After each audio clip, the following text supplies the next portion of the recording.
Projetando capital de giro. Capital de giro é um conceito muito importante que não pode ser negligenciado quando o assunto é projeções financeiras para uma avaliação de uma empresa. Capital de giro trata-se dos recursos necessários que a empresa vai ter que alocar para poder bancar a sua operação na medida em que ela vai crescendo. Então sempre existe um intervalo de tempo entre os desembolsos e os recebimentos. E essa lacuna faz com que seja necessário a existência de um capital de giro que a empresa deixa investido no negócio para suportar seu crescimento, né? Então, na medida em que a empresa vai realizando compras, desenvolvendo seus produtos, no caso, se ela for uma indústria, para estocar isso em produto acabado ou mesmo em matéria-prima.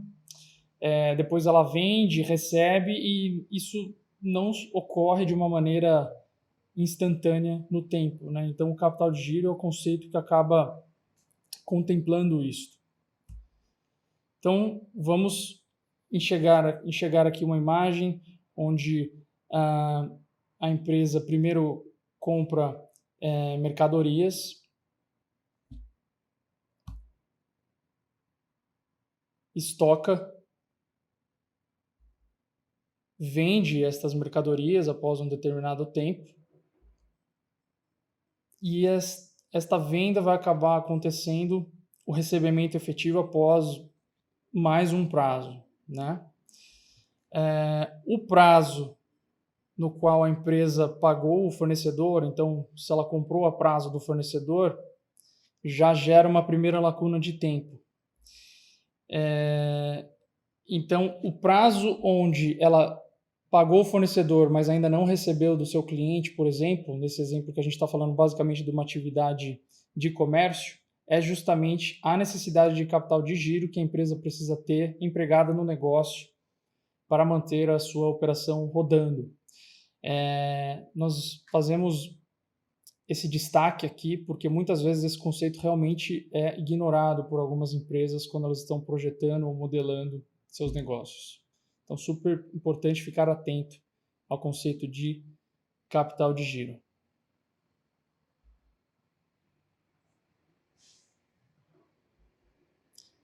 Olhando aqui para os prazos médios, né? Então, pensando na conta de fornecedores, que é uma conta que geralmente fica nos passivos da empresa de curto prazo ou circulante, o indicador para a gente olhar quando a gente está falando em projeções é o prazo médio de pagamento.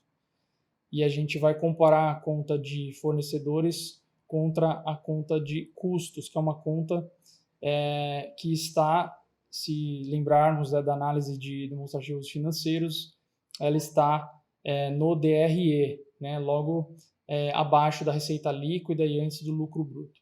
Então, a fórmula ela é uma divisão de fornecedores pelo custo vezes o número de dias no ano. Podemos adotar aqui um padrão, por exemplo, arredondado de 360, ou poderia ser 365, né?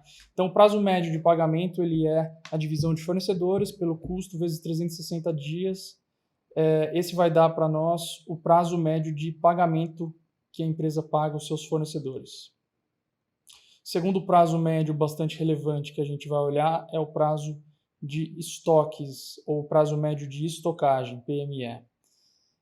Novamente, o denominador aqui é o custo.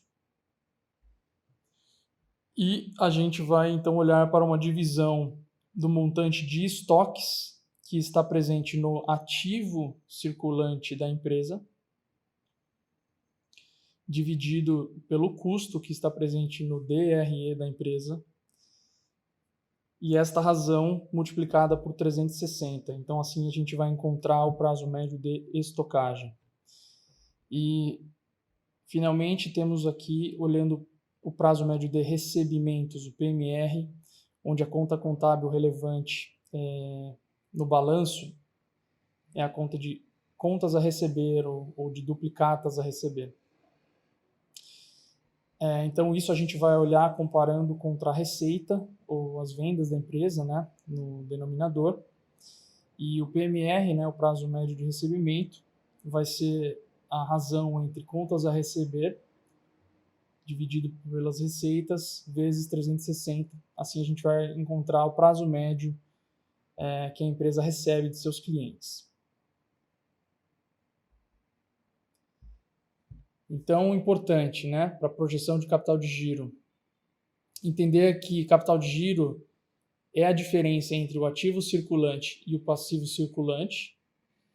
Porém, no ativo circulante, a conta caixa e disponibilidades, e do passivo circulante exclui-se da conta empréstimos e financiamentos, a parte que é dívida, né, e que não é de fato capital de giro.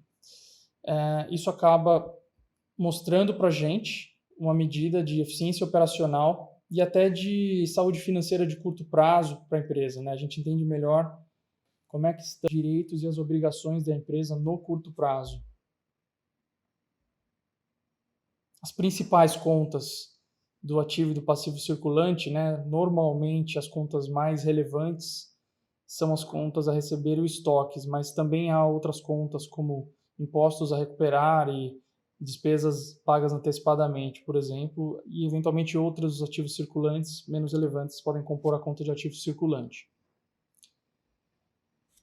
Menos o passivo circulante, cujas principais contas são contas a pagar ou fornecedores, né, grosso modo, e também obrigações trabalhistas, né, no caso salários e encargos a pagar, e obrigações tributárias, né, toda a parte de impostos e contribuições da empresa a pagar. São as no passivo circulante. Então, assim, a gente encontra no negócio na data de referência para a qual a gente está fazendo a análise. E como isso é aplicado, né, para caixa livre, para FCF, né? A variação do capital de giro de um ano para o outro, ela é muito importante na medida em que ela representa uma geração ou utilização de caixa, né? O mais comum é que seja uma utilização de caixa, né? A maior parte das empresas precisa investir mais na medida em que as receitas estão crescendo, portanto, isso acaba sendo um investimento adicional de capital de giro, né? Então, o capital de giro do final do período menos o capital de giro do início do período. Essa aqui é a fórmula mostrando essa variação. Então, o aumento no capital de giro representa uma utilização de caixa. Então, como eu comentei, é comum em empresas em fase de crescimento, elas estão gastando mais para comprar estoque e para suportar esse aumento das vendas. A diminuição no capital de giro, menos comum, porém ocorre em algumas instâncias, ela acaba representando uma liberação de caixa.